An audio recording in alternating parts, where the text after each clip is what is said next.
ได้16,1373813-14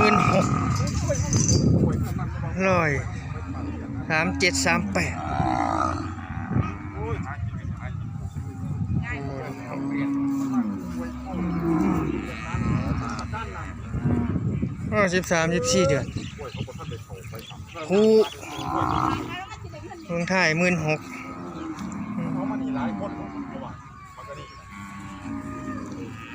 ประมาณนี้เบื้องเท้านั่นเองตัวนี้18,500145พวกนี้ฟันแท้เพราะว่าปีกล้วยนี่พี่น้อง15-16 เดือนเต็มที่บ่เฟ้อบ่ฮอดซ้ำนี่เพราะน้ำนม8เหลี่ยมเลยแต่ตัวนี้ยาวอยู่ได้18,500งัวหลอด2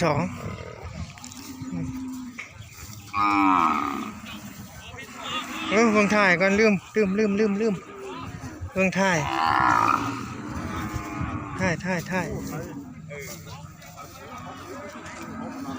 ยี่อ้วนขายเท่าไหร่ก่อนเอ้ย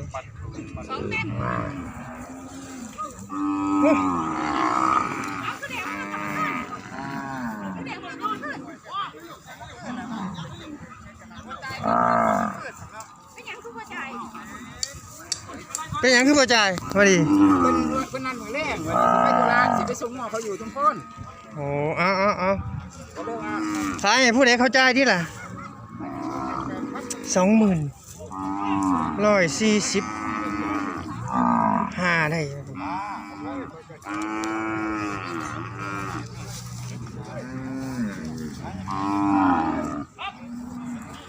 ซ้ำตัวอาทิตย์ผมเอามาอาทิตย์ก่อน20,000แล้วเบิ่งถ่ายก่อน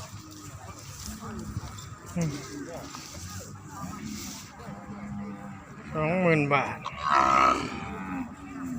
เดี๋ยวเบิ่งตัวแก่ๆนี่ก่อนเนี่ย2กล้วยเนาะนี่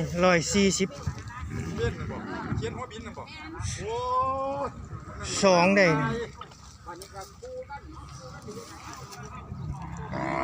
ตัวผูก2เท่าไรขาย2เท่าไรได้ขายไปให้คนโอเค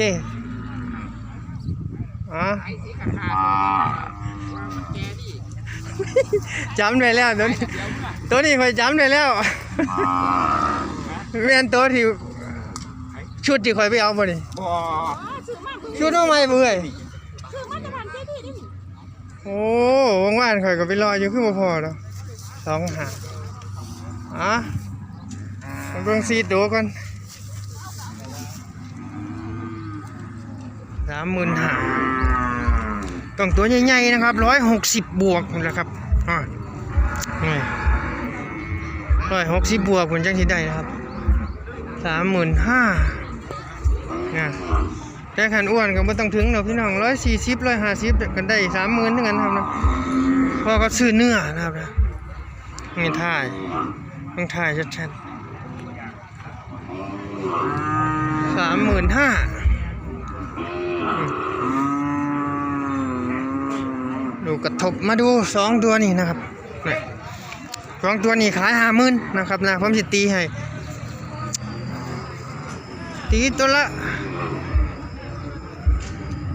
มันก็บางทีมันอาจจะพลาดได้พี่น้องผมแ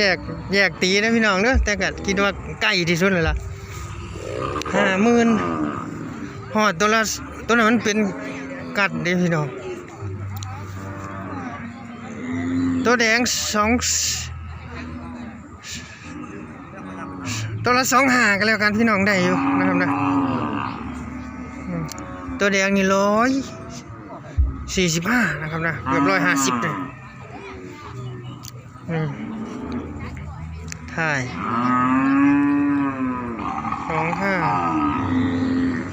25ตัวนี้ก็เป็น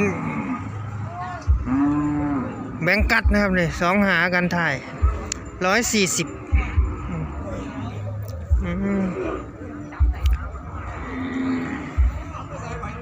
ทีตัวละ2 หาได้พี่น้องเด้อบรรยากาศผมอยู่ช่วงเฮ็ดบัตรครับนะช่วงนี้บีบมัตเตอร์สูง140บนอนเองนี่46,000แนวดี หมู่ว่าเพิ่นได้สั่งกิโลมาบ่พี่น้องเดี๋ยวบางงัวแล้วว่าน่าจะเป็นงัวเลี้ยงบ่แม่นงัวขุนดอกแต่ก็บ่แน่พี่น้อง50 โอ้ขุนพี่น้องขุนน่ะขุนอยู่พันออกอันนี้นี่กำๆน่ะเบิ่งถ่ายบ่ฮอด140ดีเด้ง่วย137บีฟมัตเตอร์หายเนื้อ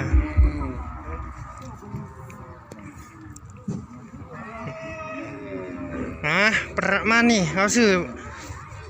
ราคาเหมาตัวนะครับนะ140ขายดีๆแห้งนะครับ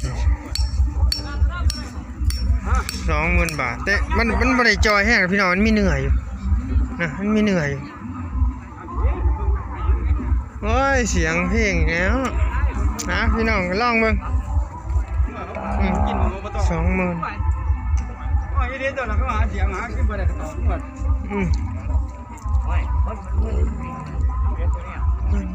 แม่แล้วหมอขายกันคือกันหมอจะของว่าเนาะตั้งสิกินน้ำเขาตั้งขายนี่เท่จอยบ่อ้วนเด้มีเนื้อแน่นนิดเดียวพอไปขุนมันงัวเหล่มันหายากนะพี่น้องงัวเหล่มีหน่อยแต่เวลาขายก็ได้ราคาดีกว่าบามันนะครับไปขายอยู่ในฟาร์มเนี่ยกิโลละ70นะครับตลาดแยกการชั่งนะครับพาเบิ่งงัวเล่ก่อนงัวอ้วน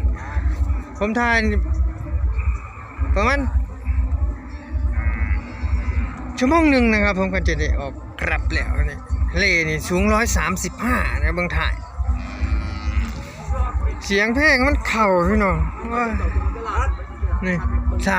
30,000ผมตีให้เลยยาว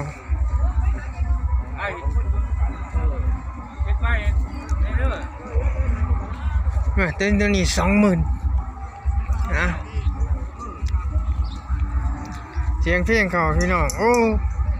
ตัวนี้145ได้ผมตีตัวนี้2ได้ใส่เบิ่งถ่ายนะ